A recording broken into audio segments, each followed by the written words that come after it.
Today is Thursday, March 26th, 2026, and this is Read Through the Bible. And we're going to finish the book of Nehemiah today. That's right, chapter 13. Which means that this afternoon we will have another special edition recap of the book of Nehemiah. And we just continue to receive good feedback about that, just how it's helpful. Like, just even we read a chapter and we're encouraging you to step back, write a summary of that. And then we're now stepping back from each book and sort of summarizing the entire book, just as short as we can. And that's been helpful as well, just to think about the big picture of Nehemiah after we've read it. Right. So it's helpful to us, too. Yep. So you can catch that this afternoon. We do that. But today we are reading Nehemiah chapter 13.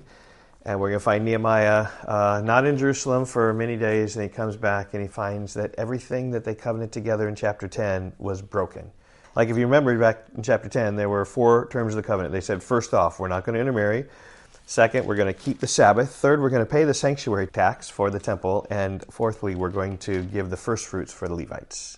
So just listen for those things as they're broken almost exactly. Okay, chapter 13, verse 1. On that day, they read from the book of Moses in the hearing of the people. And in it was found written that no Ammonite or Moabite should ever enter the assembly of God. For they did not meet the people of Israel with bread and water, but hired Balaam against them to curse them.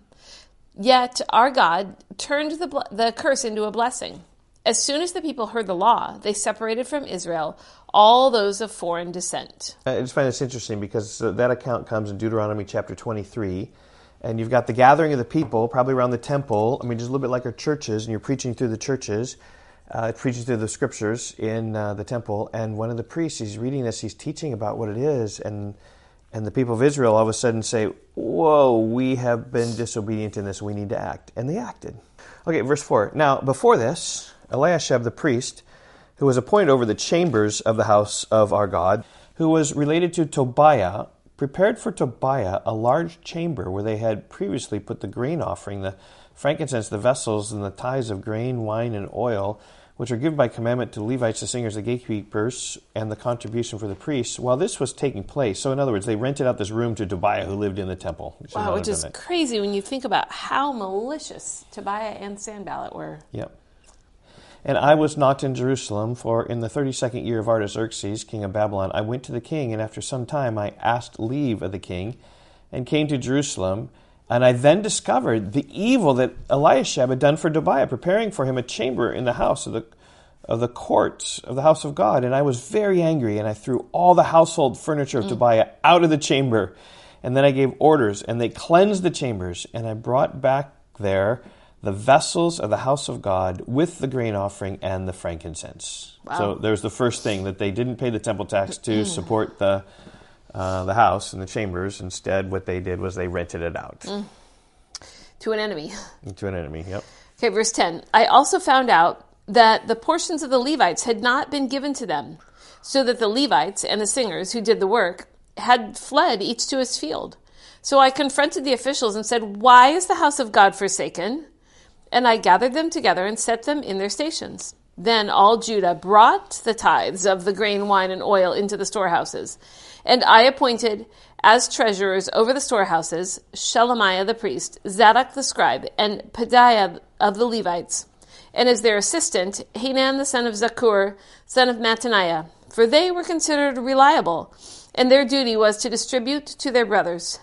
Remember me, O my God, concerning this, and do not wipe out my good deeds that I have done for the house of my God and for his service. Yep. So there, the Levites, as if you look back in chapter 12 and verse 47, Nehemiah gave all the singers their daily portion so they could stay around and minister in the temple. But we see in verse 10 that the Levites, in chapter 13, verse 10, the Levites had not been given their provisions, and so they had to go back to their towns and work. And Nehemiah saw this, and again, that's the second thing. So they didn't give the first fruits to support the Levites. And then this prayer, just remember this. He says, remember me, O God. And he's going to say that over and over again. Like, I've come back, and they're doing it wrong. I'm making reforms. Just remember me, God. Okay. Next one is they're breaking the Sabbath. Remember, they had pledged they're going to break the Sabbath. They're going to keep the Sabbath as well. In those days, I saw in Judah people treading wine presses on the Sabbath. and bringing in heaps of grain and loading them on donkeys, and also wine, grapes, figs, and all kinds of loads, which they brought into Jerusalem on the Sabbath day. And I warned them on the day when they sold food.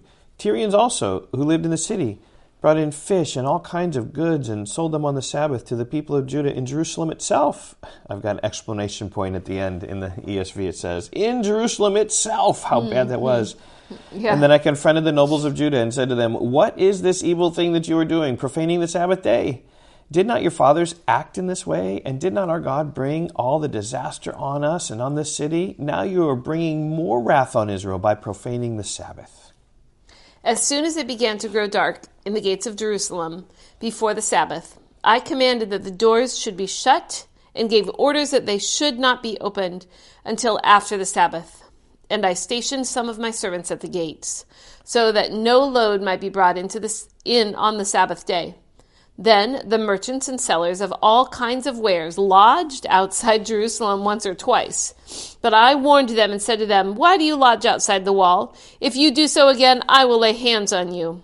From that time on, they did not come on the Sabbath.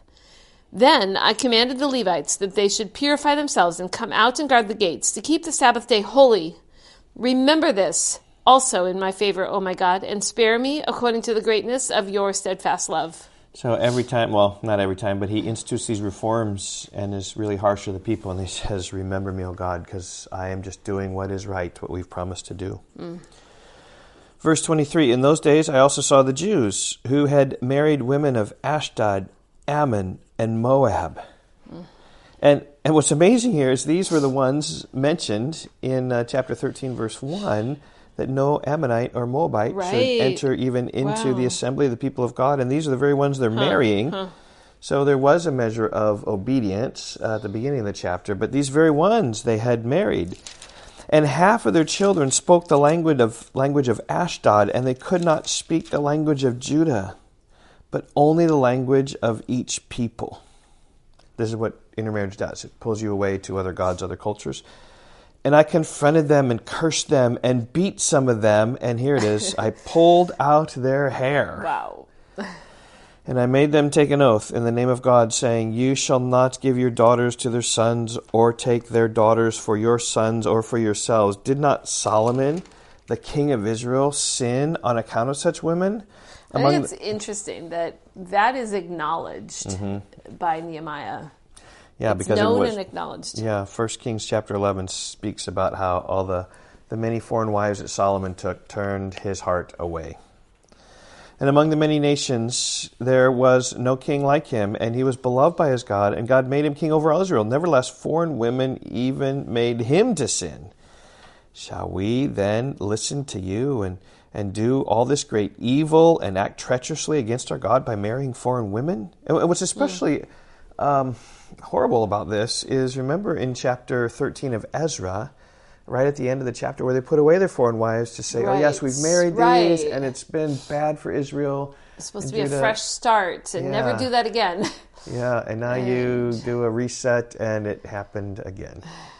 It's just the theme throughout the Old Testament, but throughout all of humanity. Yeah, and I think that's one of the helpful things about reading through the Scripture just contextually on a consistent basis. You just see the sinfulness of people, and you see God's grace, like we saw in Nehemiah 9, and just over and over and over again. All right, verse 28. And one of the sons of Jehoiada, the son of Eliashib the high priest, was the son-in-law of Sanballat the Horonite. Oh, wow. Therefore, I chased him from me. Wow. Remember them, O my God, because they have desecrated the priesthood and the covenant of the priesthood and the Levites. Thus I cleansed them from everything foreign, and I established the duties of the priests and Levites, each in his work, and I provided for the wood offering at the appointed time and for the first fruits. And then he says, remember me, O God, for my good. He says that 4 times. Remember me, remember them, remember me, O God, for good. And so there's Nehemiah reforming, enforcing these reforms, and then just pleading for God that he would remember him. Okay, so this afternoon we're going to drop an episode just about the micro summaries, a special recap edition of the book of Nehemiah. So be looking out for that. We will see you then. Bye-bye. Goodbye.